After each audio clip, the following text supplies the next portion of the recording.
Jonathan Graves never believed in hauntings.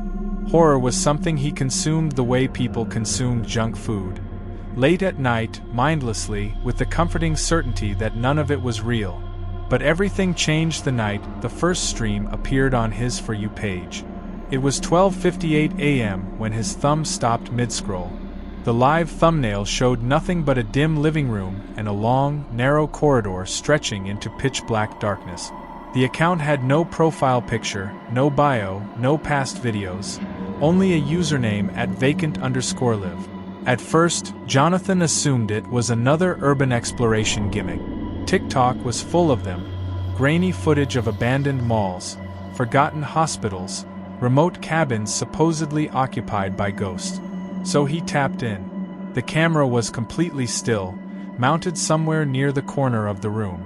The walls were an old beige, peeling at the corners. A sagging couch sat to one side. On the other, a cheap standing lamp cast a yellow cone of sickly light. The rest of the apartment was silent enough that Jonathan could hear the faint hum of the stream's audio feedback. The corridor was the only part of the frame that looked wrong. Not simply dark, but unnaturally dark, like the shadows swallowed the light whole. For the first few minutes, nothing happened. The chat was nearly empty. At Nightole22, where is this? At Urban Decay Fan, this looks staged LOL. At _Ghostfeed, I feel weird watching this. Jonathan felt it too, though he couldn't explain why. Something about the corridor tugged at him in a slow, magnetic way, as if there were depth inside it, more depth than any hallway should naturally have. Then, at 1:03 a.m., the lamp flickered. The chat immediately exploded. Yo TF? Rewind. Is someone there? Jonathan leaned forward, squinting. The lamp steadied. The corridor did not. Something shifted in the dark. At first, it looked like a trick of perception. A shape, maybe. A slight distortion. The shadows seemed to ripple, thinning for a second before settling back into stillness. Jonathan typed, at J_Graves official, is someone in the hallway? No answer. At 1:05 a.m., something stepped out. A pale, bare foot slid into the faint edge of light. Then the other. Slowly, unnaturally slowly, as though whoever it belonged to was emerging from thick mud rather than solid floor. Then the figure leaned forward into the light. Jonathan froze. It was him. Not similar. Not kind of like him. Not a deep fake, not a filter. The face that appeared in the dim light was the exact mirror of his own, down to the faint scar above his eyebrow and the small mole near his jawline. He felt his pulse slow, then quicken so sharply it made him dizzy. The figure stood still, breathing in shallow, too rapid little bursts. Its eyes gleamed with a reflective shine, like an animal's caught in a flashlight. The chat didn't know what to make of it. Whoa, that's the guy above? Bro, this is edited, I swear. Why does it look exactly like him, WTF? Jonathan's own reflection, his impossible double, raised one hand. Slowly, deliberately. Then it reached toward the camera as though reaching for him. The stream glitched for half a second. The screen pixelated. The audio hissed like static tearing itself apart. When the image returned, the figure was gone. And the corridor was darker than before. The chat went insane. Jonathan didn't move. He didn't breathe. He didn't think. All he felt was a cold, heavy certainty sinking into his chest. That hallway didn't feel like a place. It felt like a mouth. At 1:12 a.m., the stream abruptly ended. Jonathan stared at his phone long after the screen went black. His room seemed smaller now, the shadows closer. He got up, turned on every light in his apartment, and sat rigidly on his couch, replaying the moment in his mind. He looked like him. Not just the face, the posture, the breath, the tension in the shoulders, the tiny nervous tick in the left eye. It was him, or something wearing the idea of him like a mask. Jonathan tried to rationalize it. Deepfake? Hack? Someone stalking him in real life? The thoughts came, logical and neat, but they bounced off a deeper instinct. Something primal. Something old. He knew that hallway. He didn't want to admit it, but he did. Somewhere buried in childhood memory, behind years of time, there was a shape of familiarity. A long corridor, beige walls, a peeling lamp, silence. His grandparents' house, the one they never sold, the one no one had lived in for 15 years, the one no one visited anymore. He swallowed hard. He hadn't seen that house in over a decade. But the hallway was exactly the same. Something was wrong. Something was waking up. And it was waking up for him. Jonathan didn't go to work the next morning. His hands were still shaking, and the memory of the stream clung to him like fog. He sat at his kitchen table, staring into a cup of cold coffee as sunlight pushed weakly through the blinds. It felt wrong. Sunlight shouldn't feel intrusive, but today it did. Like it was highlighting the fact that something from the night before wasn't done with him. By noon, he opened TikTok again. The account at vacant_live was still there. Still empty. Still following 0 people. But now it had 28,000 new followers overnight. The replay from last night was gone, replaced with one new notification. This live will begin at 1 a.m. Jonathan felt sick. He paced his apartment, restless, trying to decide what to do. Report it? To whom? The police wouldn't investigate a TikTok stream. A hacker? A stalker? Someone who looked like him? None of the explanations made sense, and all of them terrified him. He found himself scrolling old emails, looking for anything about his grandparents' house. A few tax documents, photos, memories. Whenever he saw that hallway, something in his chest tightened. At 4:10 p.m., he found an old image attachment. A childhood photo of him and his mother standing in that very living room. The same beige walls, the same peeling wallpaper, the same corridor stretching behind them. His phone buzzed abruptly. A DM. From someone he didn't know. At Watcher 88 *, you need to stop watching the streams. It sees you. Jonathan blinked. His heart thudded. He typed back, "What do you mean?" The user sent another message immediately. "You think you're watching it, but it's watching you. That thing that stepped out last night? That wasn't a mimic. That was a lure." Jonathan's blood went cold. He typed quickly, "Who are you?" The reply came instantly. "I saw the same thing 2 years ago. Different house, different stream, same corridor, same figure." Jonathan's breath caught in his throat. He typed, "What happened?" There was a long pause. Then, "He came for me." Before Jonathan could respond, the account vanished. Deleted. Like it had never existed. Hashtag the second night. By 12:50 a.m., Jonathan was sitting upright in bed, phone clutched tight, dread coiling inside him like a rope being twisted to snapping point. 12:55, 12:57, 12:59, 1 a.m. The stream went live. He tapped in immediately. Same room, same silence, same corridor. But tonight, something was different. The camera was closer. Last night it had been mounted high in the corner, giving a wide shot of the living room. Tonight the angle was lower, almost at eye level, as if someone had physically moved the tripod closer to the dark hallway. Jonathan's stomach knotted. The chat was huge now, thousands of viewers spamming messages, trying to catch a glimpse of something supernatural. Okay, this is insane. Who moved the camera? Someone needs to go there effort. Hello, anyone else see a shadow? Jonathan typed. At J_Graves official, show yourself. The moment he sent it, he regretted it. The apartment remained still. The corridor swallowed the weak lamp light like it always did. But something in the darkness shifted, not visually, but in sensation. Jonathan could feel it, like the hallway reacted to his voice. Not in the stream. In the room he sat in. He felt watched. His window was closed. His apartment lights were on. Yet he felt a presence behind him, pressing in like breath on his neck. He refused to look away from the screen. At 1:04 a.m., the lamp flickered again. The corridor deepened. Something stepped closer. Not out into the light, not yet, just one faint movement deeper within the dark. A weight shifting.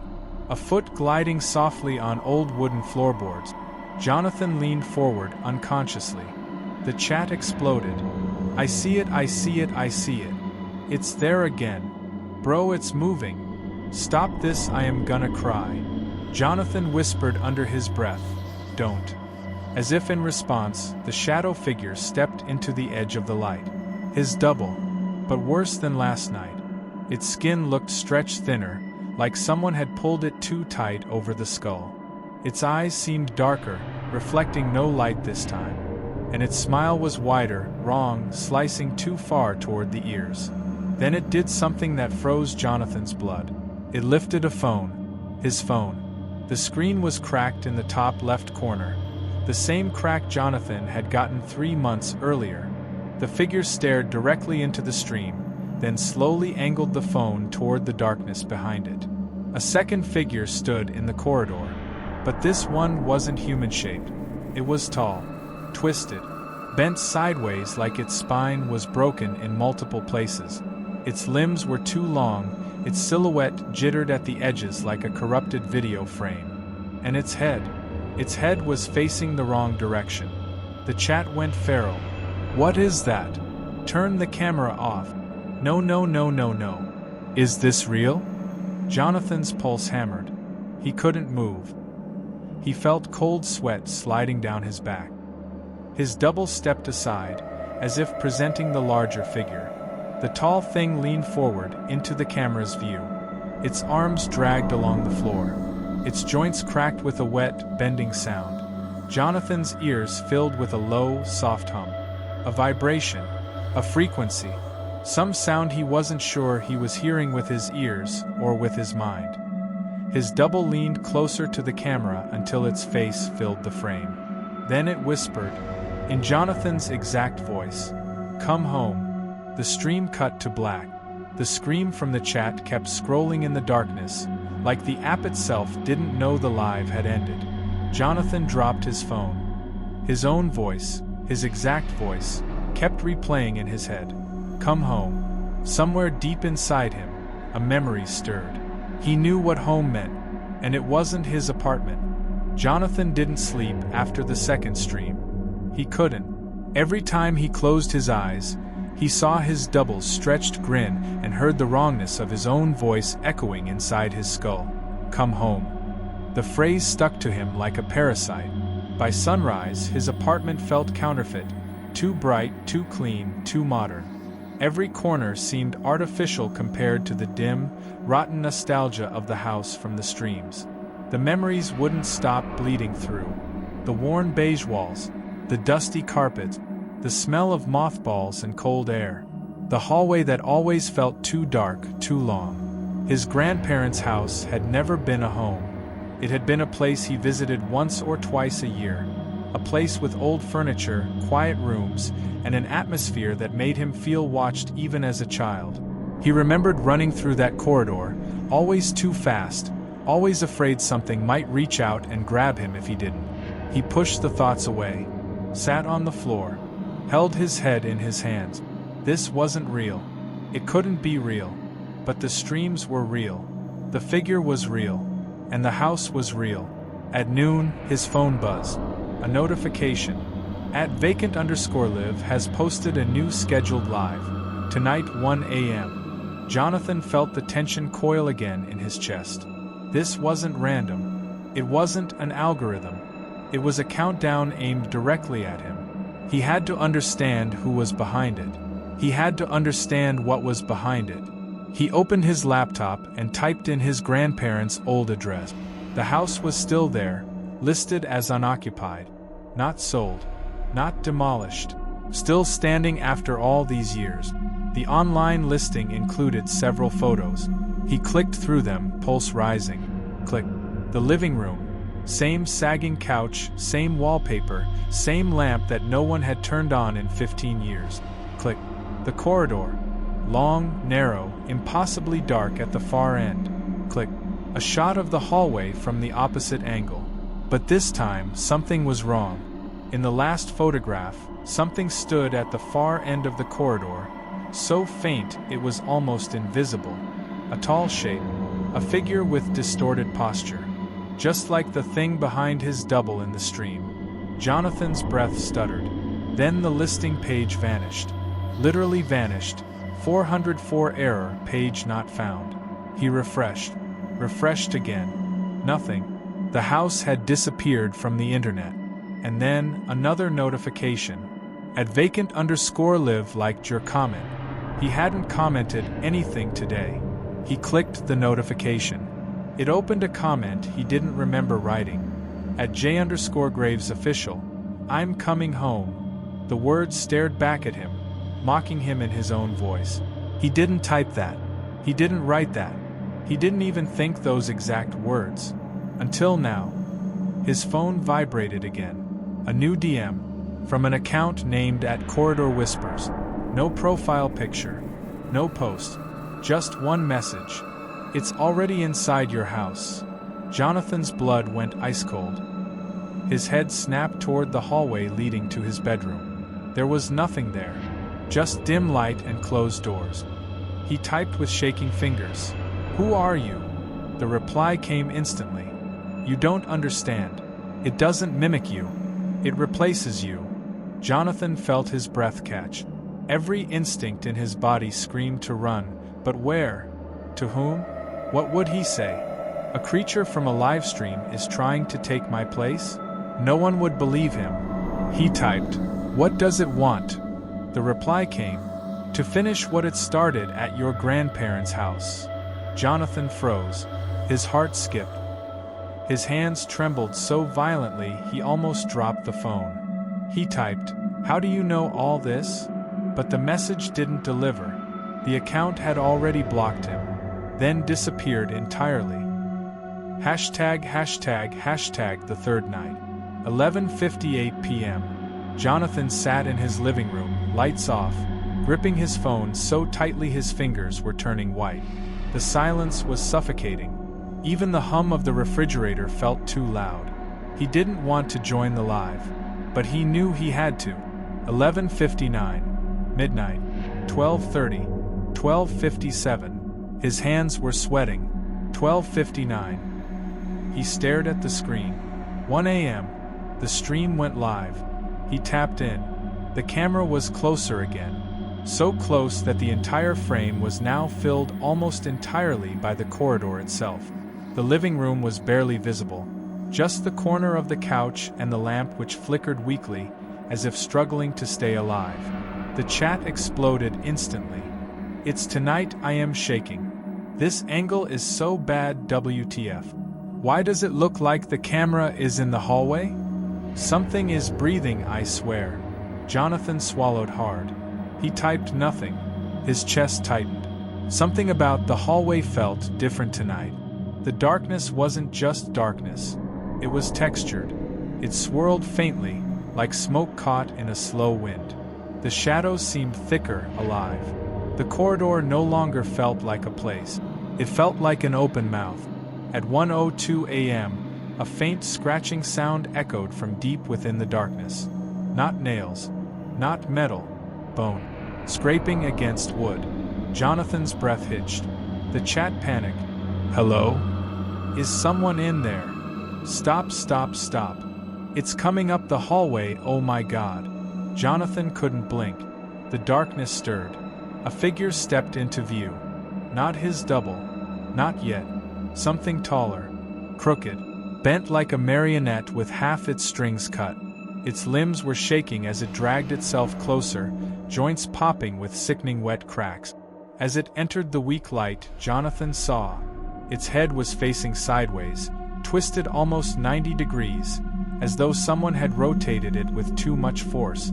The creature paused, tilted its broken head. Then it did something that made Jonathan's blood freeze.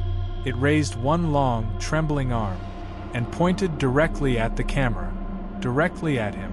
Jonathan flinched backward instinctively. The thing stepped closer, its body contorting as though pulled by invisible hands. Behind it, deeper in the darkness, another shape appeared. His double. Standing perfectly still. Perfect posture, perfect expression, a flawless replica of him, down to the way he held his shoulders when nervous. The creature leaned forward, its mouth opened, but no sound came out. Instead, Jonathan's double whispered, "Let me in." The stream glitched violently.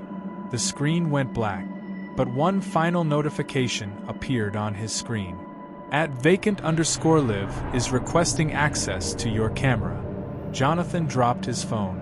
The request popped up again. Allow camera access? Allow microphone access? His phone vibrated once more. A soft whisper crawled through the speaker. In his own voice, "Let me in." Jonathan barely slept after the realization that every live stream from the empty apartment seemed to anticipate him, as if the camera were angled and focused specifically for his eyes. By the time he dragged himself out of bed, the morning looked washed out and sickly, like daylight filtered through old skin. He made coffee without tasting it. His phone kept buzzing on the counter.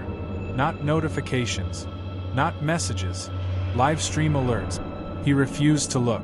For 2 hours, he tried to bury himself in work emails. For 2 hours, the buzzing wouldn't stop. Finally, he snapped, grabbed the phone, and hurled it onto the couch, screen up. The live stream notification pulsed again. He gave in. The moment he opened the app, the stream auto-launched. And the empty apartment, looked different. The hallway was longer. Much longer. Not just a trick of the lens, not a wider angle. He could see the floorboards repeating in segments, like the corridor had been copied and pasted onto itself. The end, once a simple rectangle of darkness, now felt like an open mouth, devouring perspective. The chat was flying past. "Bro, is it stretching? WTF is this camera effect? Am I crazy or is the door further away? Host? Why no comments today?" Jonathan set down his coffee, his pulse hammering. "There's no way," he whispered. "No camera, no editing could lengthen physical space live." He leaned closer to the phone. At the far end of the hall, something shifted. A figure. A subtle silhouette. Too far to make out, but not far enough. Jonathan flinched back.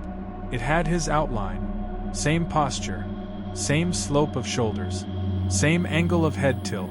The figure wasn't moving. Not walking toward the camera, just waiting. Waiting for him. He closed the stream and shut off his phone completely. He held it in both hands like he'd just handled a poisonous animal. He wouldn't watch anymore. He was done. But the apartment wasn't done with him. That night, Jonathan turned on every light in his place. He didn't trust shadows. They felt too similar to that stretching hallway. He double-checked the locks on every window and door. Triple-checked the front door, pulling it to make sure it couldn't budge. His phone, dead and powered off, lay face down on his table. It still vibrated. Jonathan froze. It wasn't possible. The battery was drained. But the vibration was long, slow, pulsing, exactly the rhythm of a live stream alert. He picked it up with shaking fingers. The black screen flashed once. Just a flicker. A gray static line. Then darkness again. He forced himself not to throw it across the room. "Okay," he whispered shakily. "Okay, this is something else." He plugged it in. Instantly, the phone turned on. No boot screen. It launched straight into the stream. The apartment, the hallway, the impossible length. But this time, the camera wasn't in its usual place. The angle was different, closer to the floor, like the device had been dropped or was lying on its side. The shadows were heavier, pooling like liquid. The far end of the hallway was no longer an indeterminate darkness. It was a doorway that Jonathan hadn't seen before. And from that doorway, 2 white hands slowly reached out and gripped the frame. Pale and long-fingered, they pulled a body forward. First the arms, then the shoulders, then the head. Jonathan's head. But not the him from yesterday's stream. This duplicate looked starved, hollowed, with purplish skin stretched tight over bones. Its eyes were too reflective, like they'd been carved out and filled with something shiny. It crawled. Not walked. Crawled. The chat went insane. Bro, get out of there. It's you, WTFFFF. Why is it looking at the camera like that? This isn't an argument anymore, it's real. The crawling Jonathan stopped halfway down the hall and slowly lifted its head. It stared directly into the camera, directly at Jonathan. Its lips twisted into something that might have been a smile, but looked more like a wound reopening. And then, something new happened. The thing opened its mouth, and Jonathan heard sounds in his room. Not from the phone. From behind him. He spun around. His apartment was empty. But the sound continued, a low scraping, like fingers dragging across wood. He turned back to the phone, now showing the creature pulling itself closer, one hand stretching unnaturally far, like it was reaching for the lens. He shut off the phone. The sound didn't stop. Jonathan pressed his back against the wall, listening. The scraping circled his apartment, slowly, methodically, as if tracing the perimeter. But when he got the courage to peek into the hallway outside his living room, it was just an ordinary hallway. His hallway, but longer. 2 steps longer. He blinked hard. Another step. It stretched just a little, almost unnoticeably, like someone tugged reality, testing its elasticity. Jonathan slammed the door and locked it again, breath coming fast. His home wasn't safe. His home wasn't stable. His home wasn't his anymore. Something was seeping into his world, using the live streams like a hole in a wall. He grabbed his jacket, his keys, his backpack. He needed to get out anywhere else. But when he opened his door, his hallway was gone. In its place was the hallway from the stream. The same wooden floor, the same repeating panels, the same impossible length, and far, far down, his other self stood waiting. Jonathan shut the door with a choked gasp. The doorknob vibrated in his hand, softly, rhythmically, like it was mimicking the livestream notifications. Boom, boom, boom. Something tapped back from the other side. His phone lit up on the table. A new stream had begun. He didn't touch it. He didn't move. He stared at the glowing screen, at the comments already rolling in. Host, I am outside your door. Open it. Let him in. It's time. Jonathan whispered, no, no, no. And then his front door handle slowly began to turn. The doorknob froze mid-turn. Jonathan clung to the handle from his side, muscles trembling, refusing to let it twist further. But the presence on the other side wasn't pulling hard like a human would. It was applying slow, steady pressure. Patient pressure, as if it knew he would get tired before it did. He shoved his shoulder against the door. Stop, stop, stop. The handle fell still. Silence expanded through the apartment, stretching thin like old fabric. Jonathan could hear his pulse in his ears, a ragged thumping that felt too loud, too exposed. Then, a soft, deliberate knock. Not from the door, from the phone. Jonathan snapped his head toward the table. His phone, face down, knocked against the wood again, sliding half an inch as though struck from inside. He felt the air in the apartment change temperature. The oxygen grew heavy, thick. Each breath felt like inhaling through wet cloth. He knew he had to look. Very slowly, Jonathan approached the table. The phone vibrated again. Not the normal buzz of a notification, but a deep, resonant jolt that made the table tremble. The screen automatically lit up. The stream had gone black. No hallway. No camera view. No chat. Just blackness, like the lens was pressed against something solid. Then, movement. A texture emerged out of the darkness. It took Jonathan several seconds to process what he was seeing. Skin, pressed directly against the lens from the inside. Then a bulge like a forehead. Then an eye stretched grotesquely across the glass, white and distorted, as though something were trying to squeeze itself through a space much too small. The chat began to reappear, flickering violently. Is the camera broken or why is it breathing? OMG, look closely. Bro, there's an eye in the screen. It's him again. The bulging eye rolled, focusing. It wasn't looking into the camera. It was looking out of it, straight at Jonathan. He stumbled backward, nearly knocking over a chair. "No, no, that's impossible," he whispered. "That's not possible." The screen cracked. A thin line split across the glass like a fracture in ice. A pale fingertip pushed through the crack from the inside. The glass bent outward. Jonathan lunged forward and slapped the phone face down again, heart slamming. He didn't know if that would help, if anything could help, but he needed to break the line of sight, to stop whatever was trying to crawl into his world. He waited. 1 second. 2. 3. No sound. He lifted the phone just enough to peek. The screen was off. Black. Innocent. Jonathan exhaled shakily. A mistake. The phone vibrated again. But this time, the camera wasn't showing the apartment. It wasn't showing the hallway. It wasn't showing the creature. It was showing him. Jonathan, standing in his own living room.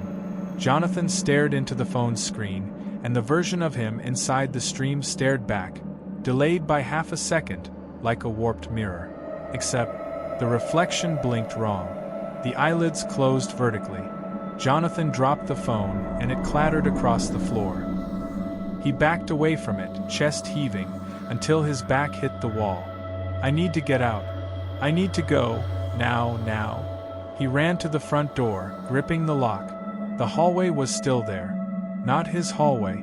The impossible hallway from the stream. Jonathan swore under his breath and slammed the door again. He ran to the windows. Outside, the street looked normal. People walking. Cars passing. The world hadn't tipped into nightmare. Just his apartment. Just him. He tried the window latch. It snapped in his hand. Rust poured out of the broken hinge like dry sand, and the metal frame warped, bending inward, preventing him from pushing it open. He tried the next window. The same. It was as though the building itself decided he wasn't allowed to leave. His phone, now on the floor, began streaming again automatically. He didn't touch it. He didn't need to. The audio came through loud, clear, unnatural. Footstep. Slow. Measured. Approaching. Not in the stream. In his apartment. Jonathan's eyes darted to the hallway.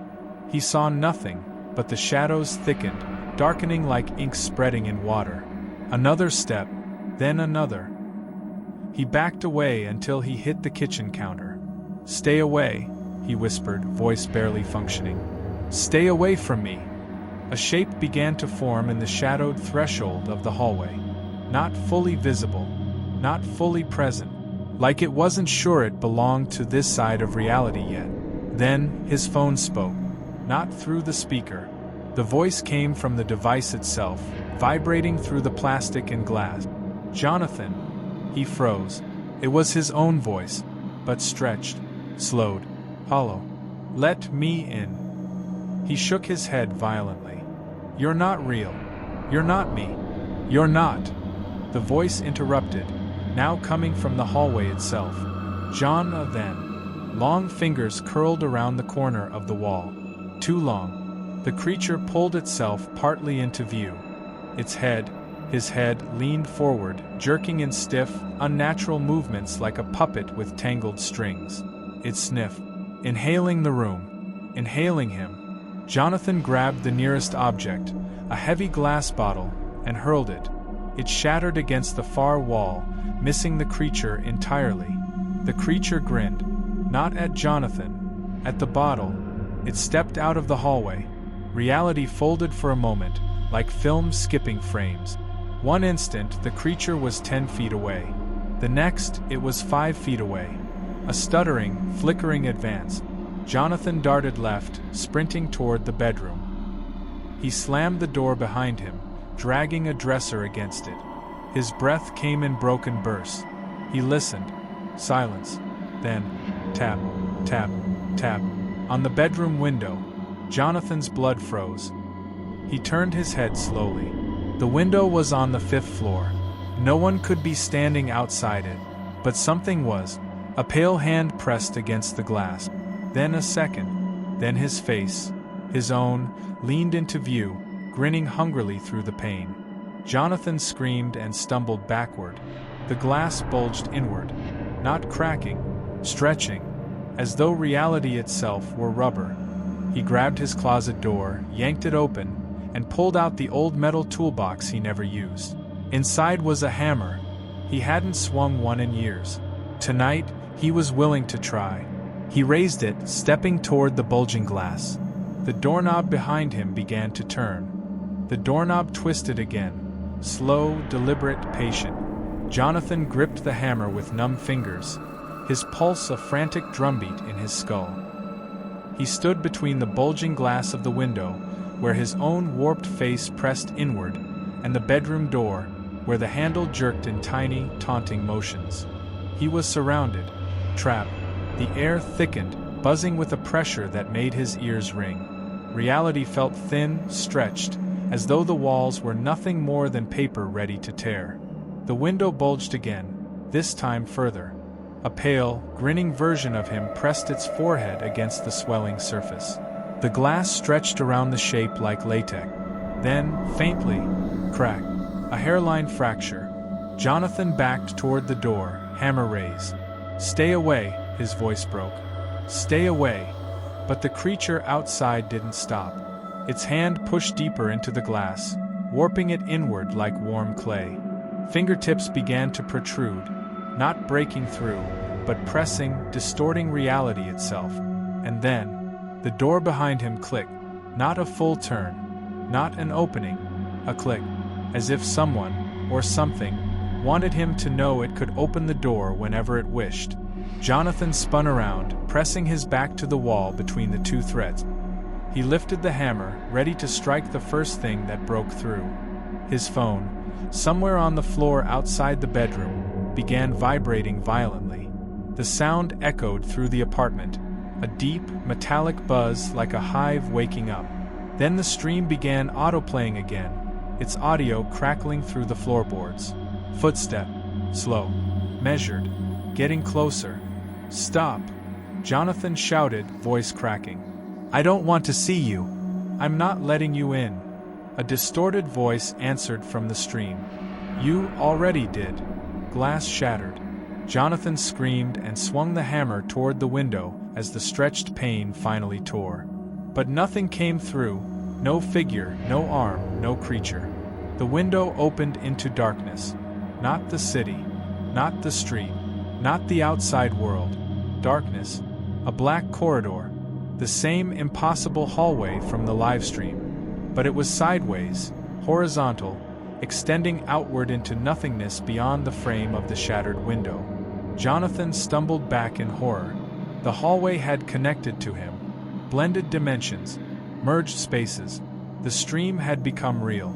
And now the hallway was part of his world. He crouched low, hammer trembling in his grip, staring into the impossible dark.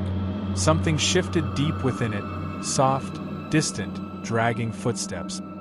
He backed away. The bedroom door flew open. The force hurled the dresser aside like a cardboard box. It crashed into the wall with a splintering crack. Jonathan wheeled around. His other self stood in the doorway. Not crawling. Not distorted by distance or camera angles. Standing. Fully formed. Though not entirely human. Its limbs were too long, its skin too pale, its head too still. It smiled with Jonathan's mouth. "Hello." Jonathan staggered backward, the hammer clattering from his hand. "No," he whispered. "You don't exist. You're not me. You're not." "Yet," the creature said softly. It stepped forward, movements smooth now, almost graceful. Jonathan scrambled across the floor, grabbing the hammer again and holding it up like a shield.